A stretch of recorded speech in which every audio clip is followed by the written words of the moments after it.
Ky episod u mundësua nga Smile.al, Vodafone, Lajthiza, Metropolitan, Melia Durrës, Tumo.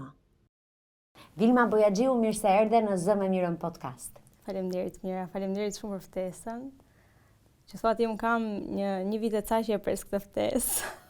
Që kur më ke shkruar për herë të parë dhe të adhuroj shumë ty, të adhuroj forcën që ke dhe nuk e di, sot në fakt duhet ta thoja këtë, sot më duket pak sipërfaqësore të flas për çantat, kur ajo që ti ke kaluar është shumë se kaq, dhe është gjë e më e rëndësishme që është shëndeti. Megjithatë, çantat janë lezeti që do donim t'i jepnim vetes. Okej, që të qetësoj që në fillim, nëse do të futesh të shohësh screenshotet në telefonin tim gjatë këtij viti të pazakont, me një fund të bukur, do shikosh se edhe në ditët e furtunës ka aty këpucë, çanta, vëth, parfume, shalle, edhe paruke, të cilat nuk mundesh t'i përdor, por ka gjithçka në screenshotet tona. Unë Vilma, ti nuk e ke lexuar ndoshta ende librin tim, por nuk kam asnjë plan të jetoj si paciente dhe shpresoj që të mos identifikohem nga sëmundja apo beteja që unë bëra, po të jetoj si Mira gazetare, nëse do të jem dhe Mira shkrimtare. Për momentin jam autore, shkrimtare me librin e dytë ndoshta. Bravo për këtë. Dhe me që ishim tek pritja, me që thej që ke një vit që e pret, edhe unë me sa kuptoj pas kam një vit që të pres ty. Po tani erdha nga Amerika dhe unë shkreta. Emigrante jam. Emigrante interesante. Jo të gjithë emigrantët ndoshta kanë mundësi që ti je në vitet e para, nuk i ke bërë 2 vite në Amerikë. Ky është viti i dytë. Nuk i ke mbushur 2 vjet. Se unë kam ndjekur pak a shumë ecurin tënde nga Instagrami, kështu që jo të gjithë kanë mundësi që sa të shkojnë, të punojnë pasionin e tyre. Unë të mbaj mend ty në fillim kur shkove në Amerikë, Vilma, në një apartament krejt modest, as pak i bukur, ti hapje çantat e tua, futeshe në Instagram apo në TikTok, dhe është e çuditshme, ti kishe një energji aq të bukur sa të thërisje dhe mua nuk më bënte përshtypje apartamenti gati i zbrazët. Pra ti jepje fuqi asaj që po bëje aty dhe aty ndoshta e kam patur atë piknisjen e parë që kur Vilma të vinë në Tiranë, unë do ta takoj dhe do të flas vetëm për këtë kurajon dhe dëshirën për të bërë gjërat që do, edhe që di. E vërtet, jam shumë krenare në fakt për veten, me gjithë modestinë, jam shumë krenare që kam arritur të kthej pasionin që unë kam për vintage dhe designer në përgjithësi, për çantë designer në punën time të përditshme. Jam shumë e lumtur që zgjohem në mëngjes dhe bëj punën që dua dhe bëj këtë nga cili vend të dua. Mund të punoj remote nga New Yorku, nga Tajlanda, nga Shqipëria, kudo që të jem. Nëse do më pyeste dikush para 3 vitesh që unë do bëja këtë që po bëj tani, do të thoya ajo s'ka shanse. Ajo nuk jam unë. Por ndonjëherë disa gjëra na vijnë në jetë dhe thjesht është mirë t'i themi po. Të hapim krahët. Të hapim krahët, pse jo? Unë kam filluar të mendoj që ne kujtojmë se kemi planet më të mira për veten, ndonjëherë jeta jonë ka planet më të mira për ne. E vërtet, Mira. Nuk duhet ta paragjykojmë jetën edhe me pengesat apo dhe me surprizat e saj. Kjo është shumë e vërtet dhe më vjen mirë që i kam thënë po disa mundësive që më kanë ardhur në kohën e dur. Dhe tani po mundem të shijoj këtë dhe të jem këtu përballë me ty në këtë podcast. Si të duket? Si ndjehesh? Mirë? Ndjem mirë. Komode? Ti je shumë si në video, je shumë e gjallë, shumë energjike, shumë autentike. Okay. Më ngjan pak me vete në fakt. Më pëlqen mua të ngjaj. Dhe mua më pëlqen të ngjaj. Shumë të mirë. Boll t'ju ngjaj njerëzve që bëjnë gjëra të mira. Shkojmë pak në momentin kur ti vendose të lësh informatikën, kur e dëgjon si fjalë informatik o nëne. O nëne. Fiks. Dhe ti e vendos këtë për të nisur një punë atëherë tek Via Anabel, ajo që bën kolegja jonë e dashur Dalina Buzi? Second hand designers. Second hand designers, pa dizajnet të dorës së dytë, pra ishin të përdorura dhe më pas shiteshin. Si u gjende ti aty dhe pse e zgjodhe ti këtë gjë? Le të themi që unë që e vogël kam patur një lloj sensi të modës. Pasioni im që kur isha 7 vjeç, ka qenë të gërmoja të përdorurat, të gjeja thesare dhe me monedat që më jepte ime më asaj kohe për të bler ushqimin e drekës në shkollë, unë i ruaja dhe shkoja të përdorura, që ishin shumë afër me shkollën për fat, domethënë gjërat kanë qelluar të jenë shumë afër meje.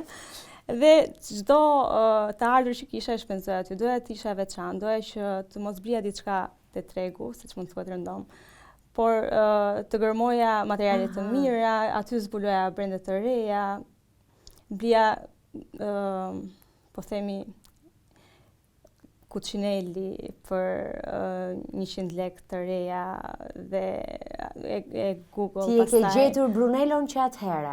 Që ishe gjimnaziste? Që atëherë dhe përdorja internetin për të mësuar më shumë. Mendoj që këtu ka nisur gjithë pasioni e bukur për këtë, për të dukur ndryshe nga shumica. Nëse pas kemi ditur që në vitet 90 pas kemi qenë të gjithë vintage, se ku shumë pak kanë qenë rrobat e reja në atë kohë. Në përgjithësi kemi veshur rroba të përdorura, second hand. Fix rrobat që na jepte kushërira ose na sillnin nga jashtë. Nga jashtë. Domethënë, mendoj që e vogël e kam patur një lloj sensi për të qenë ndryshe, jo mod. Unë nuk mendoj se kam një farë stili që më përfaqëson edhe ku diun. Thjesht më pëlqen të jem elegante, të vishe me gjëra timeless. Të pako, dua të flas më shumë shqipshe. Edhe thuaj edhe në anglisht, se tani po i përdorin njerëzit, nuk ka gjë, i përkthej unë. Të pakoha dhe materiale të mira, materiale që nuk kthehen më. Fillova shkollën për informatikë sepse familja, gjithë shoqëria motra, që është dhe mentorja ime në jetë, më sugjeroi të kisha një deg me cilën mund të gjeja një punë të mirë dhe mund të bëja para. E bëra të shkollën, e bëra në kohë. Nuk e di si dola, sepse nuk kisha zero pasion për ta bërë. Por kjo vazhdoi derisa një ditë mora një telefonat nga Dalina dhe e cila më ftoi që të isha pjesë e stafit të saj. Ku të zbuloi Dalina ty? Nëpërmjet një miku të përbashkët. Dalina zbulon në fakt, e vërteta është që Dalina vetëm zbulon, e unë e dua shumë. Po, okay, dikush i tha që ti ke sy për këtë gjë. Po, le të themi kështu. Shumë bukur. Dhe sa punove aty? Rreth 7 vite dhe bëra çdo pozicion të mundshëm në një consignment store. Fillova që nga prerse fotove në Photoshop, kjo ishte puna ime e parë, prija background dhe editoja. Dhe nga kjo kalova në operations manager, authenticator, marketing, paka shumë çdo gjë. Dhe aty kuptova në fakt që kjo ishte gjëja ime. Unë mendoj që kam lindur për këtë. Deri tani, deri në 30-at e mia, kjo është pasioni dhe puna ime. Bukur, në fakt, kjo është edhe një gjë në kohë. Pra ti ke një përputhje tashmë edhe me rikthimin e vintage. Unë po e shoh shumë edhe në Instagram, edhe në këto video që bëjnë në rrugë. Njerëzit janë shumë krenar kur tregojnë që diçka është vintage. Ndoshta nuk ka qenë kjo para 10 vitesh, kështu që je dhe me fat sepse energjia të ka çuar dhe tek ajo që është e momentit. Ti nuk punove kur në profesion, e kuptoj dhe zgjodhe këtë. Por pas 7 vitesh ti vendos të shkosh në Amerikë me partnerin tënd, sepse ju ra lotaria. Lotaria nuk e kishim në plan. Prandaj tash ndonjëherë disa po të hapin dyert të reja. Kur na ra lotaria, në fakt sapo kisha krijuar Vilma Zvolt, hapa fillimisht një website që ndihmoja njerëzit të verifikonin nëse çantat e tyre do ishin origjinale ose jo. Le të themi më shumë për të edukuar audiencën për të shkuar drejt blerjeve origjinale, sepse mira, për fat të keq në Shqipëri kemi akoma shumë brende resellers që në fakt kemi shumë njerëz që rishesin çantat për origjinale, por në fakt nuk janë. Dhe kjo duhet të jetë dramatike për atë që e blen, sepse mbi të gjitha ti je prej një mashtrimi. Fiks. Nuk është dhe le të themi që unë e nisa këtë me një mision për të ndihmuar këtë lloj audience. Tani, dalim fiks në temë. Si e dallon ti një çantë që është bërë në Turqi apo në Kinë, pra këto çantat që nuk janë të vërteta, pra nuk janë autentike, si dallohet një Chanel i vërtet nga një Chanel fake, një Chanel që shtiret si Chanel? E vërtet, pas po themi 12 vitesh eksperiencë në këtë fushë, disa kopje dallohen që me prekjen e parë. nuk ka nevojë për shumë detaje. Disa të tjera ka nevojë që të shikosh qepjet, këthëndjet, formën, fontin e përdorur, kodin, dhe të bësh lidhjen me nëse çanta ka microchip ose ka serial sticker, date code me vitin kur është prodhuar. Mendoj që është e gjitha eksperiencë, shumë e vështirë që ta shpjegoj këtë me fjalë. Do të kisha këtu 2 çanta para dhe të thoja ja mira se si mund ta vërtetosh që kjo çantë është fake dhe kjo është real. Ti ke marrë me vete sot një çantë Chanel që është vintage, e cilit vit? Kjo është e vitit 94, në fakt është një classic double flag në përmasë small dhe kur lambskin dhe kam një lidhje të veçantë. Nuk e dia është e mirë apo e keqe kjo që bëj, por gjej gjithmonë një lidhje, një arsye për të blerë një çantë. Truri im automatikisht e bën këtë vetveti. Unë kam lindur në 94 dhe kjo çantë është në 94-s. Ajo është Vilma. Kjo jam unë e voçkël në formën e një çante. Dhe e doja ta kisha këtë për më tepër për faktin që është gold plated. Gjithë pjesët metalike. Po, gjithë pjesët nuk është flori vërtet, por gjithë pjesët metalike të kësaj çante janë të lara me flori 24 karat. Dhe dukshëm, duke parë parasysh vlerën e floririt së fundmi, vlera e kësaj çante është rritur akoma më shumë. Tani nuk ka shanse që një çantë e prodhuar në 2025 të ketë hardware të larë me flori. Është shumë e kushtueshme dhe Dakord, do doja në fakt ta prekja, do e marr mikrofonin me vete ta marr pak në dorë. Mund ta shes. Ti dhe ma shet, po unë si dihet, po unë duhet ta gjej të 80-s. Unë duar një Chanel 1980. Okej, mos sfido, mund edhe ta bëjmë këtë. Kur ta gjej javës tjetër. Je gati mirë. Kur të shes librin e dytë, me siguri do i kem bërë parat për Chanelin e 80-s. Jam e sigurt që ke bërë që me librin e parë. Jam e sigurt. Po, unë i dua çantat, por nuk jam aq e dhënë si ti. E fiksuar, edhe kam një reflektim tjetër, por Chaneli në fakt më pëlqen, më duket një çantë e rehatshme. E di çam ka bërë përshtypje se unë jam njëri kurioz. Jam gazetare dhe se jam kurioze. Dhe kur shkoj jashtë, sidomos në Itali, futem në dyqanet e mira se dua t'i shoh dhe jam futur te Chaneli, nuk dua që të bëj kritiken apo të sulmoj Chanelin apo asnjë brand tjetër, përkundrazi se kush jam mund ta bëj këtë gjë. Ka një histori nga pas, është një çantë e bukur, po e vërteta është që unë prek disa çanta të cilat do më dukeshin, po t'ja shikoja dikujt sikur janë fake. Nuk mendoj që janë të pa vërteta, por ama kam dëgjuar, kam lexuar dhe shkrime që ka në përgjithësi një rënje edhe të cilësisë. Pra nuk është qepja më si dikur, nuk është lëkura si dikur, nuk piqen, se nuk i di këto termat, po di që nuk është më kujdesi si dikur dhe e vërteta është që është kjo shoqëria konsumeriste, është konsumerizmi që i ka bërë ata dhe të jenë thjesht biznes. Dikur ti nuk kishe mundësi, jo të gjithë mund të kishin një Dior, apo jo të gjithë mund të kishin një Chanel. Unë jam dakord që gjithë njerëzit kanë të drejtë ta provojnë atë kënaqësi dhe kjo është gjë e bukur, po kjo gjë ndoshta i ka çuar brendet që të ulin cilësinë dhe të shtojnë dhe të bëjnë para, që nuk e di për çfarë duhen ato parat aq shumë para, një zot e di për çfarë duhen sa. Ndonjëherë mendoj që s'janë mjaftueshëm. Sa më shumë njerëzit kam kuptuar që njerëzit që kanë nuk kanë. Ata duan më shumë. Dhe njerëzit që nuk kanë shumë kënaqen dhe me pak ju gëzohet, ju bëhet zemra mal. Okej, kaq se ti po e mbajta dhe më do ma shesësh. Nuk është 80. Okej.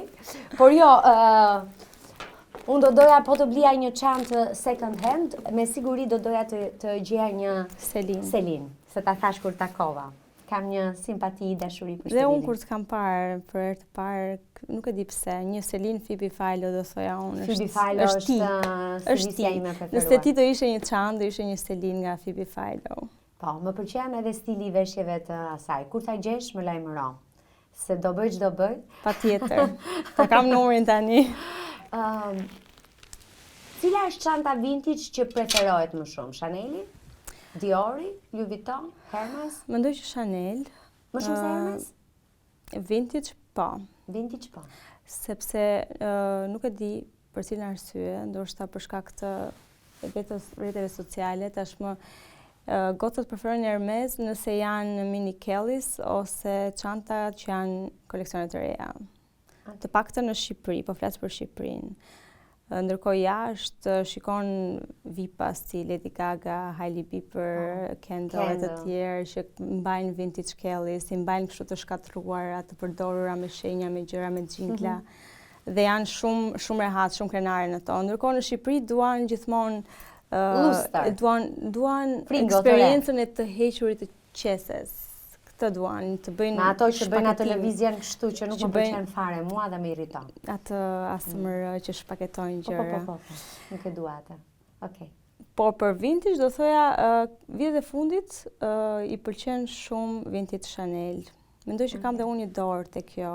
Kam influencuar drejt të blerit mirë, pak dhe sakt. E vlerësoj këtë autenticitet tëndin dhe këtë shihet hall, sepse ky është një luks i heshtur. Është jo dha që i heshtur në fakt, sepse kjo është vërtet një lloj statusi i bukur, është një lloj identiteti kulturor. Pse mendon ti që e bëjnë modelet e famshme, Hailey, Kendall, dikush ua kërkon apo ato kanë zbuluar diçka? Sepse në një kuptim ato po shesin një lloj shije të repra, të zhvendosur nga vitrinat, ikin nga vitrinat dhe shkojnë tek historia, tek e vjetra. Mendoj një arsye është për të qenë ndryshe. Do të thënë të gjithë mund të shkojnë te Louis Vuittoni, te Hermes, te Chanel, të blejnë një çantë koleksioni fundit dhe ta mbajnë, po jo çdo kush mund të gjejë një Kelly vintage në lëkurë box leather të viteve 80-90.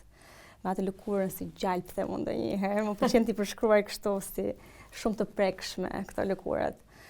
Nuk e di, ka një lloj identiteti tjetër. Në momentin që ti ke një vintage Kelly, ke një shije të holl, mendoj, dhe je ndryshe nga shumica. Janë të shtrenjta? Janë të shtrenjta. Nuk janë sa ato të dyqanit. Nuk janë sa të dyqanit, po janë më pak të aksesueshme. Nuk i gjen kollaj. Nuk i gjen kollaj. Kush i shet kryesisht? Nga cilat vende shiten më shumë çantat? Japonia mendoj që është numër 1 momentalisht për vintage designer. Po isha 10 në Tokyo dhe u futa në një dyqan vintage, isha kurioze. Si ishte? Dhe kishte gjëra shumë në fakt. Unë nuk bleva asgjë. Po kishte Ishte para librit. Ishte po. Po kishte gjëra shumë interesante, po më duken shtrenjtë sigurisht. Janë pak shtrenjtë, po për shembull për mua që jetoj në New York tani, shoh që të gjithë resellers, rishitësit në New York shkojnë në Japoni, furnizohen aty dhe pastaj shesin në Amerikë. Mendoj që dhe në Japoni mund të gjesh edhe çanta në gjendje më të mirë se në pjesën tjetër të Evropës. Si e shpjegon ti këtë? Ata në fakt janë njerëz shumë të kujdesshëm. Shumë fiksimagjinj, mendoj, dhe Japonia, në mos gaboj, ka qenë një shtet shumë i zhvilluar në vitet. Gjithmonë, ata në Azi ata janë ata kanë pasur lek tërkohës, më duket dhe ato kanë bler Chanel në çdo lloj viti dhe prandaj kjo është një arsye më shumë që aty ka Chanel vintage më shumë se sa kudo. Po, unë njerëzit të veshur më bukur, që nuk e kuptoja çfarë kishin, po njerëzit të veshur më bukur, më elegant dhe me një ushqim dhe me një klasë, unë i kam parë në ato 4 ditë në Tokyo,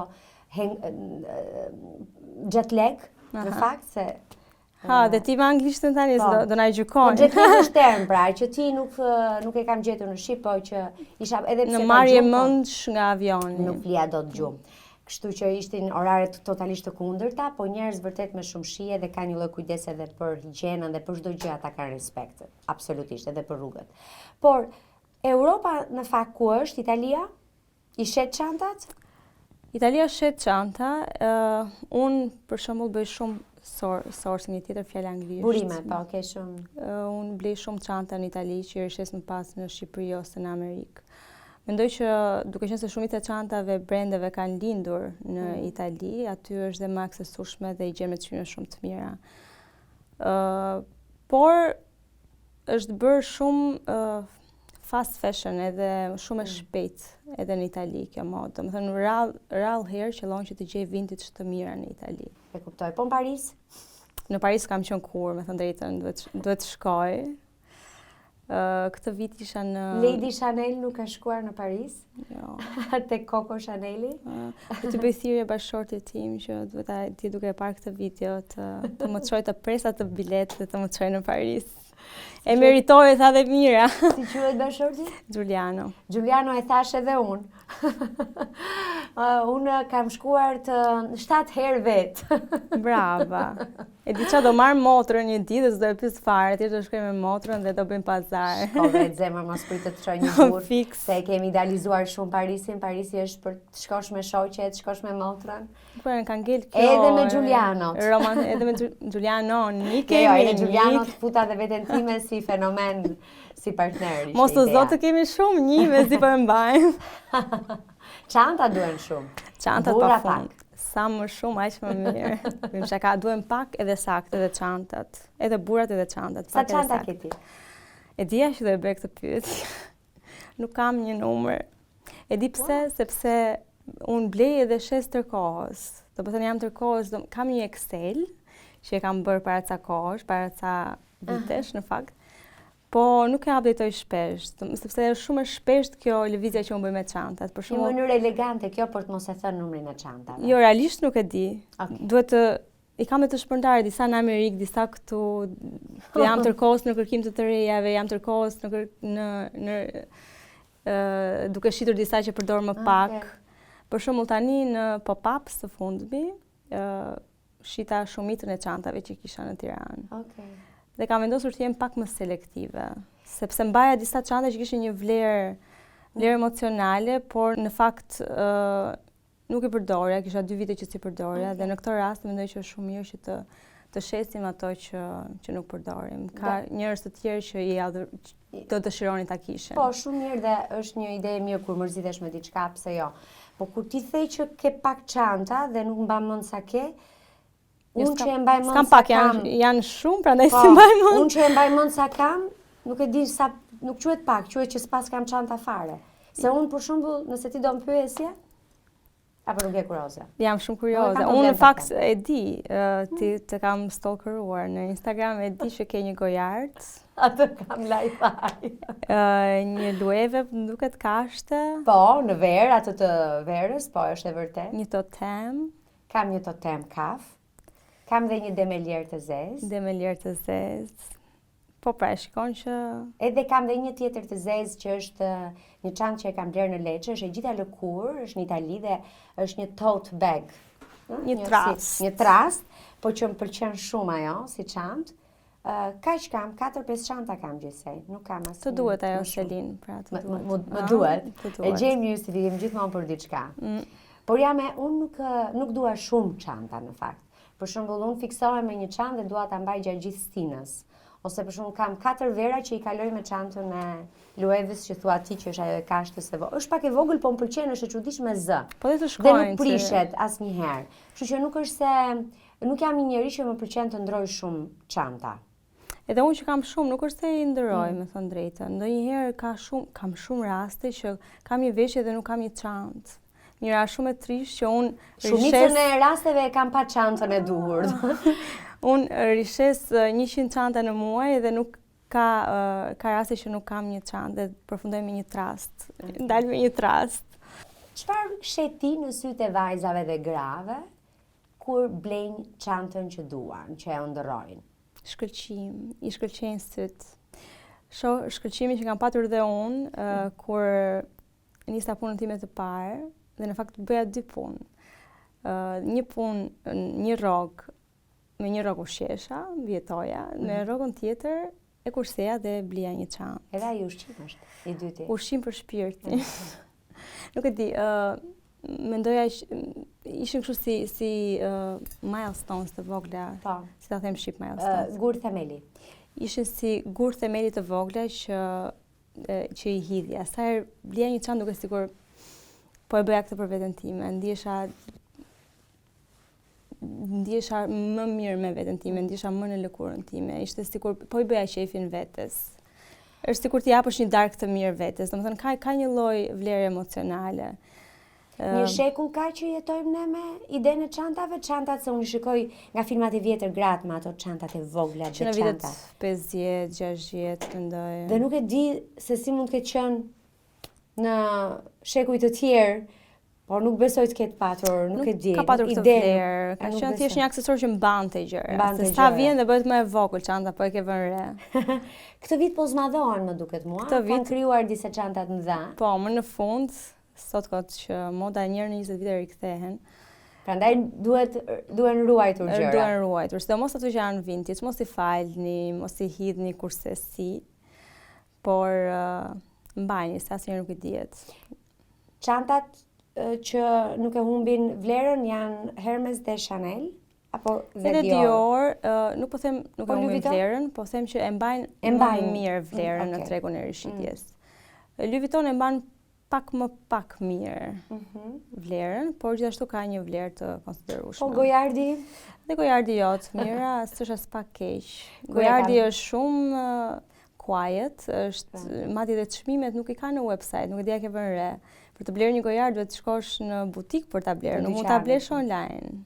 Nuk e di, nuk kam ndërmontashes. Se më mbaron shumë punë dhe shumë e lehtë. Unë po mendoja të gjeja një Selin që të më shiste Goyardin.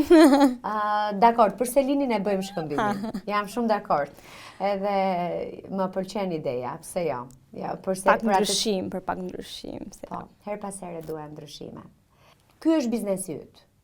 Ti ke tashmë një kompani tënde, sa veta jeni që merreni me këtë gjë, Vilma? Ky është biznesi im dhe i Si me motre, duke qenë se kemi hapur bashkë. Po tani je mentorja ti, nuk është ajo? Unë jam fytyra. Unë jam ajo që bëj marketingun, ndaj njerëzit më njohin mua. Po ajo është truri pas gjithë që sa ajo merret me financat. Unë jam shumë e keqe për shembull. Mendoj që nuk mund të mbash një biznes nëse nuk je i mirë me lekët. Për cili është sekreti që ti je i mirë me lekët? Që e ke parë tek motra jote? Ajo është shumë e ftohtë se unë, nuk është kaq emocionale, di të mbyll dille. Pa futur emocionet në mes, është e prerë, e drejtë për drejtë, e drejtë dhe shumë e zgjuar. Të gjitha të rëndësishme. Të gjitha të rëndësishme. Ajo është krau im i djathtë. Blen çanta vet?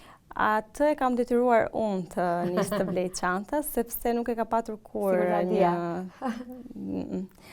Unë jam ajo që e kam shtyrë të kohës. Dhe për fat të mirë, çantat që e kam shtyrë unë t'i blej, tashmë ajo mund të rishes për 2 fish ose 3 fish më shumë. Kështu që më ka ca para borxh. Atëherë je që je këtu kërkoja? Lërja të kuptoj që duhet të paktën të më lër një xhiro atë çanta, nëse jo para. Okej. New Yorku duke që e vlerëson shumë, ka një në dallim nga ajo që shoh unë, e kam perceptim këtë me LA-n që është pak lustër, ndërsa New Yorku është më vintage, është kërkon dhe duket sikur ka treg. Ti po ju shet amerikanëve? Ka arritur të futesh në tregun e tyre? Ende jo, mendoj që do duhet kohë nëse do arrit ta bëj. Mendoj që është pak e vështirë për një shqiptare. Uroj dhe unë, do më pëlqente shumë dhe ishte një arritje shumë e madhe. Momentalisht unë jam në tregun amerikan, por audienca ime është kryesisht shqiptar dhe emigrantë shqiptar. Kështu që po përpiqem edhe me kontentin që unë bëj, me përmbajtjen që unë kam në rrjetet sociale, që të jem më afër amerikanëve, duke qenë se dhe vetë brandet janë internacionale, për shembull Chanel, Dior, Hermes, në çdo lloj gjuhë që unë ta përshkruaj, mund edhe ta shes mirë veten. A do bleti një çantë të re? Në dyqan? Qa brendi? Këto brendet që të pëlqejnë ty? Jo. Pse? Sot e kam fjalën. Pse jo? Se nuk ja blen. Ashtu si ti kam qenë dhe unë te Chanel, dhe te Hermes, jam futur me shumë siklet. Te Hermes nuk jam futur, kam frikë futur. Edhe unë më shtyu një shoqe në fakt s'kisha ndërmend. Okej. Më intimidon, nuk e di, nuk arrito të futem. Edhe mua, më duket sikur është shumë... Sikur s'na takon. Edhe nuk i përkasim, dhe nuk mërzitem që nuk i përkas fare. Fiks as unë. Jam futur edhe ka një lloj kështu si... Më duken pak të dëshpëruara momentalisht. Sikur po futesh në një vend që prodhon në masë. Nuk e kam atë ekskluzivitetin, fakt nuk nuk ta Është bërë e shet. prekshme, është bërë shumë biznes. Është bërë shumë fiks. Dhe jam kurioze në fakt, shkoj aty dhe i prek këto çantët nga afër. Thjesht ka një sens jo lëkure, ma japin atë ndjesinë sikur s'është diçka lëkure e mirë. Ka një nuk e di, mund të ishte edhe turke ajo gjëja që ti je turke. Tani po themi turke sepse Po ka dhe brende të mira që prodhojnë në Turqi dhe janë ka shumë ludime lëkurë. që ka dhe edhe në dyqan mund të ndodhi kjo, po ne nuk e dim këtë gjë. Return fraud, quhet ajo që ti mund të blesh te Chaneli dhe kthehen një fallco, dhe ndërkohë atë origjinalin e mban vet, edhe dikush tjetër shkon aty dhe blen atë fallcon që ti ke kthyer. Kam lexuar ca për këtë. Po ajo e Kinës që dilnin dhe thonin që kostot e një çante reale. Mendoj që për disa brende dhe kanë të drejtë, por nuk mendoj që Hermes prodhon në Kinë me ato kosto. Sa është kostoja reale e çantës Chanel që ke ti në dorë? Sa duhet jetë? Te kostoja fusim edhe krahun e punës, pra edhe njerëzit që e kanë qepur dhe ato që e kanë pjekur edhe atë që kanë bërë zinxhirin, apo dizajnerin, pra në total se janë dhe rroga dhe mblidhen shumë gjëra, po sa është kostoja reale? Është vlera e brandit. Pastaj brendi shitet në dyqan, po flas për koston reale, pa brendi. Tani unë nuk do t'ja fus kot, se nuk... Një aludim, sa mund të jetë me përafërsi, në sa? Po them te $1.000, €1.000. Këtë po mendoja dhe unë, në fakt që nuk besoj që e kalon kaq. Dhe ata e shesin në dyqan, për shembull, 7.000, 8.000, 10.000 ndonjëherë. 10.000, ka dhe 10.000. Aja vlen blesh €10.000 një çantë? Nëse nuk është Hermes, jo. Mendoj që Hermes është i vetmi brand që e blen €10.000 në dyqan dhe rishet 2 fish në momentin që del nga dyqani.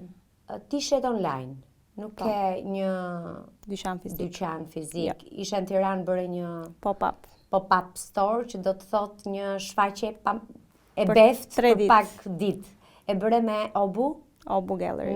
Me Obu Gallery në Tiranë, është shumë e bukur në fakt. Është ndërtesa më e bukur në blog. Është një ndërtesë shumë e bukur. Unë sa e kaloj aty isha, nëse do bëjmë një pop-up këtë vit, do ta bëj këtu. Do ta bëj këtu. Dhe i gjeta kontaktin edhe thjesht i shkruajta. U shiten të gjitha çantat? Të gjitha jo, por nga... Sa kishe gjithsej dhe sa shita? Kishim 300 çanta dhe nga 300 kemi shitur 200. Paka shumë. 200 vajza dhe gra kanë ardhur në ato 3 ditë dhe kanë blerë çanta vintage. Kanë ardhur më shumë, mendoj. Që i blen, pastaj që kanë ardhur dhe kanë parë, e kuptoj. Po, dhe... Si shpjegoheshin gjithë ato radhe dhe gjithë ky interes? Mendoj ka të bëjë dhe fakti që ne nuk kemi një dyqan fizik. Vilma Zvolt nuk ka një dyqan fizik, thjesht bëjmë pop-up stores një herë në vit. Dhe kërkesa është shumë e lartë. Çantat janë po 300, nuk është, domethënë oferta është e ulët. Po mira jam habitur me radhën. Okej. Sepse shqiptarët nuk janë mësuar të bëjnë radhë. Në Amerikë mund të flenë dhe gjithë natën jashtë për Black Friday që të marrin diçka me ulje, por në Shqipëri është pak, përveç se në bank, domethënë nuk parambahet radhë. Me sa di unë. Kemi raport të vështirë me radhën. Po, domethënë nuk është shumë e zakontë të bëjnë radhë. Nuk kemi durim, nuk e di pse. Ne kishim përgati 100 numra, kod, një shifër kod, tham, më mirë t'i kemi se sa mos t'i kemi, po e bëjmë 100. Dhe kur shkoj numrit e 90-a i radhës, aty thash, po bëjmë diçka. Ka diçka për cilën njerëzit na duan, si brand. Dhe ishte shumë emocionuese që të takoja kaq shumë klient dhe jo vetëm edhe ndjekës që më kishin ndjekur që nga rrugtimi im në Tiranë, pastaj në New York, sfidat si një emigrante. Vinin dhe më përgëzonin, thoshin bravo Vilma për këtë mundësi që po na jep dhe theksoj që ato çanta ishin të gjitha me çmime shumë të mira. Domethënë unë në biznesin që kam vendosur të bëj është të ofroj besim. Përveç besimit, që çdo gjë është autentike, kontrolluar, e verifikuar, të kemi edhe një curated selection. Po ti seleksionosh kështu me të kujdesshëm, domethënë të zgjedhësh, të përzgjedhësh ndoshta. Të kemi një përzgjedhje shumë të mirë dhe të kuruar, po se cilës çantë. Pra jo çdo çantë që më bie në dorë, ti e merr dhe e shet. Fiks. Ti nuk mendon thjesht biznes, ti kujdesesh. Nuk është fare biznes. Pra kjo është arsyeja që njerëzit kanë pritur në radhë, sepse ata e dinë që ti do t'ju shesësh diçka të mirë. Gjën e duhur. Atë mendoj. Domethënë nuk është nisur fare si biznes kjo gjë. Ka ardhur komplet nga pasioni që unë kam për çanta dhe mendoj që kjo është dhe çështja e suksesit. Mendoj që ky është suksesi sepse për këtë arsye, po ta kishe patur prioritet paran të garantoj që do kishe shitur edhe çanta që nuk vlenin shumë apo që nuk kishin aq të mira, do të kishe bërë sukses pak kohë dhe më pas do ishe fikur, sepse ka një kohë kur maskat bien, kur ajo që ti nuk po bën me dashuri,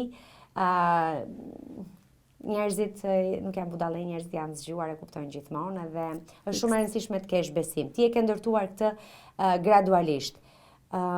Mua kështu më shfaqur, pa pritur më shfaqi një vajzë me emrin Vilma Bojaxhi, që mendoja mos e ka kushërir Nën Terezën. Themi që të kam këtu, mos e ke vërtet? Tani, legjendat thonë që xhaxha i babit ka bërë pemën e familjes dhe në atë pemë ne bashkë me Nën Terezën kemi ardhur nga Maqedonia, fisti ynë, dhe është vendosur në Berat. Se tani unë u intimidova dhe tani dhe më ngjan pak në. Tani do ishte. Nuk e di sa e vërtet është kjo. Po unë shëroj me anë të çantave, nëse Nën Tereza të prekte dhe të shëronte. Ja, sa e bukur kjo. Shumë mirë, shumë mirë, e bukur. Dhe kështu ke ardhur tek unë në fakt, dhe më bëje përshtypje me këtë sinqeritetin dhe me shiko, kishte edhe një kontradikt. Ti nuk më dukeshe mua si blogeret e tjera perfekte me tualet, me ato hapjet. Unë kam dalë me tela në dhëmë, madje. Kam pasur tela kur fillova TikTok-un. Nuk e di atë kujtoj me telat, po ishte një gjë e thjeshtë, ishte një mick. Një vajzë e re, tamam, një vajzë e re e thjeshtë, por që dukeshe e rrjedhshme, e artikuluar dhe dije se çfarë po thoje. Pra dukeshe që kishte te sytë tu kishte një gjë inteligjente. Edhe më bëje përshtypje se si ti po rriteshe dhe po e bëja. Pastaj kur ike në Amerikë, fillimisht nuk ishe në New York, se tani ti je në vendin e modës, në një vend plot energji, ku të duket sikur po fluturon, ti në fillim ishe në Kansas City. Edhe nuk e di. Shumë Midwest. Aq kontradiktore ishte kur dilje me ato çantat e tua në Kansas City. Nuk më inspironte shumë, them drejtën, po ishte një zgjidhje e momentit. I mora më të mirën te atij vendi. E mora shtruar vitin e parë, sepse isha aty dhe kisha gjithkohon që të punoja. Madje në fillim më duhej që të zgjohesha edhe në 3 të mëngjesit, në 4 të mëngjesit dhe të filloja punën, duke qenë se është kjo diferenca e orarit me Shqipërinë. Isha 7 orë mbrapa, si bie 7 orë mbrapa. Po, ashtu. Dhe ka qenë një vit shumë i vështirë, por mendoj mira që çdo gjë shpërblehet. Unë kam patur fatin që të kem një skuadër gradualisht. Kam 3 bashkëpunëtore të mia që punojnë bashkë me mua, Bristi, Anista dhe Erme, i përshëndes në këtë rast. Mendoj që pa tonë nuk doja kisha dalë. Shumë e vështirë të mbash një biznes në Shqipëri nga Amerika, ishte thuajse e pamundur. Kur shkova në Amerikë, unë isha me mendjen që 50% do eci, 50% nuk do eci, dhe kur e shoh sot Vilma Zvoll të jetë në këto dimensione, të presi njerëz në radhë, në pop-up, jam pafund krenare dhe pafund mirënjohëse për gjithë skuadrën që ka bërë të mundur këtë. Duhet jesh dhe duhet ja thuash vetes se trupi ynë dëgjon të gjitha, ka nevojë për ne që të jemi mirënjohës. Vetja jon sot në mëngjes jo më larg Vilma po lexoja që mos i bëj këto gabime me veten, dhe njëri ishte që të ankohesh dhe t'i thuash vetes vetëm kritika dhe që si e i kënaqur, se fillon pastaj edhe ajo është gjë më e keqe që mund të bësh. Unë po përpiqem që dhe unë së fundmi të praktikoj më shumë mirënjohjen. Dal para pasqyrës dhe nuk i them të dua, s'kam arritur në atë fazë, po thjesht shikoj veten në sy dhe shikoj syt mbrapsht që më shkëlqejnë edhe mirë se me të kam xhan. Nuk je keq, mirë të dua dhe jemi pak brutal për ta përdorur, domethënë ne kemi shumë të vështirë. Ska gjë se dashuria nuk është vetëm me fjalë, o Vilma. Mund t'ja tregosh dhe ndryshe vetes. E di, jam me çanta për shembull. Edhe për te çantave, ka plot. Kjo është një mënyrë. Okej, kjo është absolutisht. Mjafton të jetë e shëndetshme dhe është një mënyrë. Nëse është kështu toksike, nuk është mënyra më e mirë për ta vetes. Edhe kur mendon që vetëm vetja jote është në këtë botë, edhe ajo është kaq toksike dhe kaq e gabuar dhe kaq e pashëndetshme. Nuk të ndihmon shumë. Në vërtet. Me që të kam këtu dhe nuk janë vetëm çantat kurioziteti im për ty, por është edhe për një vajzë 31 vjeçare që bashkë me partnerin e saj ndërmarrin një kapitull të ri jete në Amerikë, në një vend që të jep mundësi, por edhe të trëmb, nuk është e lehtë. Dhe sado që ti, unë thash në fillim që ti ke patur fat që të bësh atë që do, po kështu ndodh, ne gjithmonë i gjykojmë njerëzit nga jashtë dhe nuk e dim se jeta nuk është ajo që shfaqet në një Reels apo në TikTok apo në Instagram. Nuk është fare jeta që... Absolutisht, padyshim. Një nga gjërat që më ndodh mua me librin Vilma gjatë kësaj kohe është se njerëzit nuk vlerësojnë thjesht librin, po kam përshtypjen faktin që më kam parë gjatë gjithë kohës këtu, duke qeshur, duke biseduar me njerëzit dhe nuk e kuptojnë kur unë isha e sëmurë. Por e vërteta është që kam qenë në ditë shumë të vështira, kështu që jo çdo gjë është tamam ashtu siç duket në Instagram, apo dhe kur i takojmë nga afër, se njerëzit kanë ato valigjet e veta, fiks që i kanë vetëm për vete. Kështu që unë marr me mend që sado i bukur emigracioni dhe zhvendosja nga një realitet në një tjetër krejt i ndryshëm, kulturor, ekonomik, social, çfarë të duash ti, nuk është e lehtë. Gjërat më të vështira për ty në vitin e parë në Amerikë që do rendisje, nga 1-shi deri te, shpresoj deri te 3-shi, mos ke deri te 5-a dhe 10-a.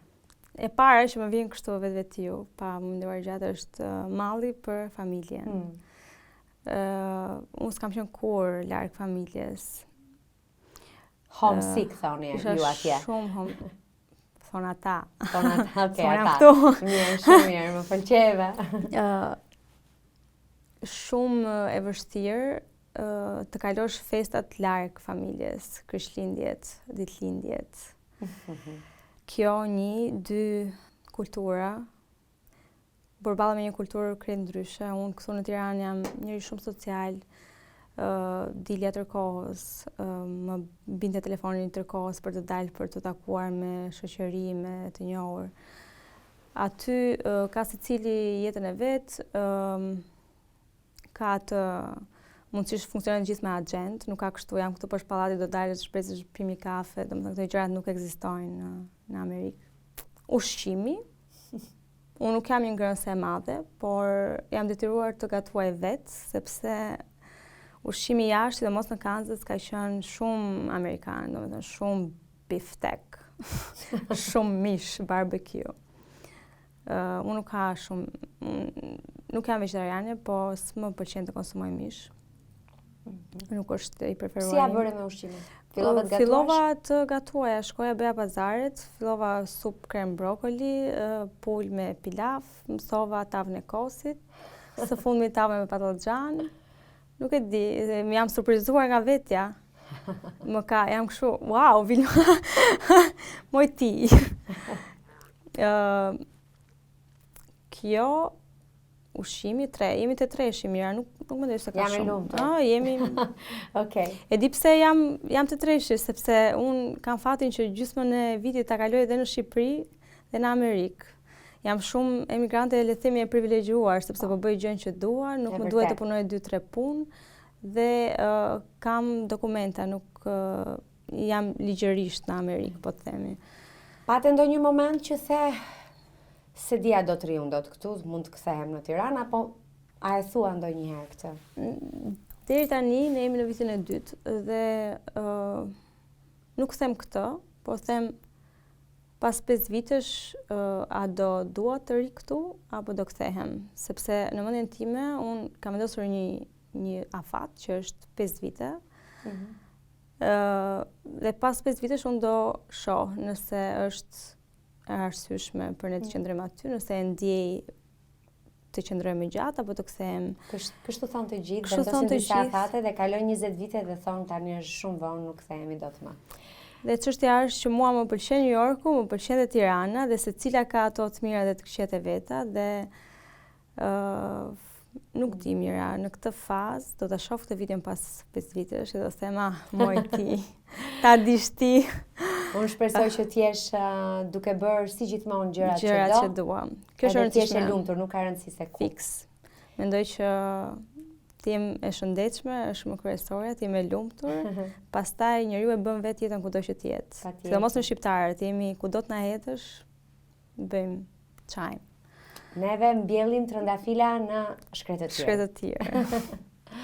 Dhe vërteta është që e di që kam shumë ndjekës të podcastit në diasporën e Amerikës, në Amerikë. Pra, nëse futesh te kanalin YouTube, që janë ato të dhënat se unë i shoh të gjitha, dhe shikon është Shqipëri, Kosovë dhe nga pjesa tjetër gjithmonë është Amerika, pas Amerikës është Italia, pastaj vjen Gjermania me radhë.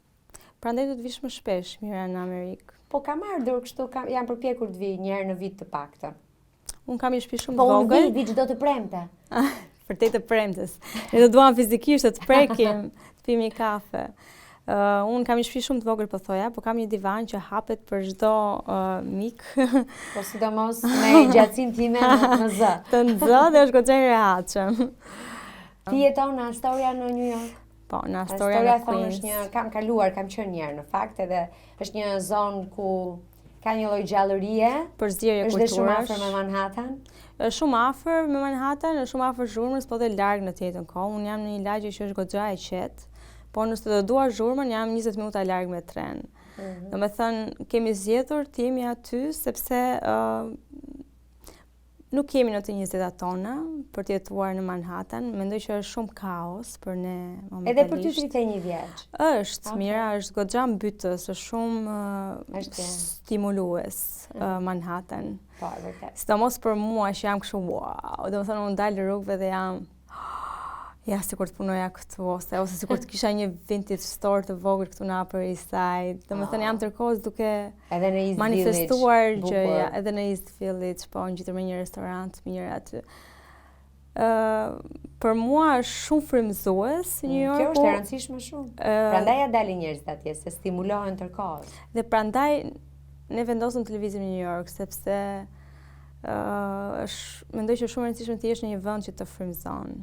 Të paktën për sa do kohë që të zjas, duhet të jesh në një vend që të bën të ndihesh mirë, të bën të ndihesh në lëkurën tënde, nuk të paragjykon, nuk të komplekson. Aty mund të veshësh çfarë duash, mund të sillesh si duash, për fat të keq, se ka dhe kjo të këqijat e veta.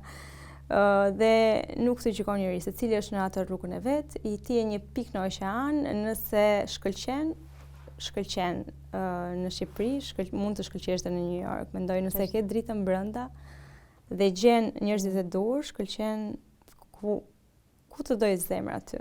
E vërtet, gjë e bukur shumë. Çfarë është një gjë që ja njeh vetes ti përveç faktit që ke filluar të jesh më mirënjohëse dhe ta komplimentosh me fjalë të vogla veten tënde, po një tipar në karakterin tënd që ti mendon që të ka ndihmuar të shkosh përpara? Mendoj që unë të paktën 3-4 vitet e fundit kam bërë një punë shumë konsistente me veten. Reflektoj shpesh, jam më me këmbë në tokë. Mendoj që përpara kam qenë dhe më vogël, kam qenë shumë në ajër, kurse tani dhe mosha 1 dhe 2 emigracionit të bën që do ti do përballesh me shumë trauma, do punosh me to, nëse do të bësh njëri më i mirë, nëse s'do do ngelesh po në vend. Dhe unë jam mirënjohëse që ka vendosur të punoj me veten, nuk ka vendosur ta shmang ndjesi, reflektimet. Edhe ballafaqimet me veten tonë. Ballafaqimet. Shmangja thjesht është të kokosisht. Fiks. Kanë qenë të shumta ballafaqimet në emigracion. Ka patur shumë ditë që isha kështu melankolike, qaja, për shembull vinte të qaja nga hiçi. qaja zbrazisha, pastaj merja frymë thellë dhe dilja dhe thoja Vilma, ti je këtu tani, do bësh më të mirë dhe kaq, nuk ka asgjë që mund të ndalë. Edhe ti në fakt mira ke qenë një dorë, më ke dhënë një dorë të mirë, se çuditërisht kam parë shumë YouTube,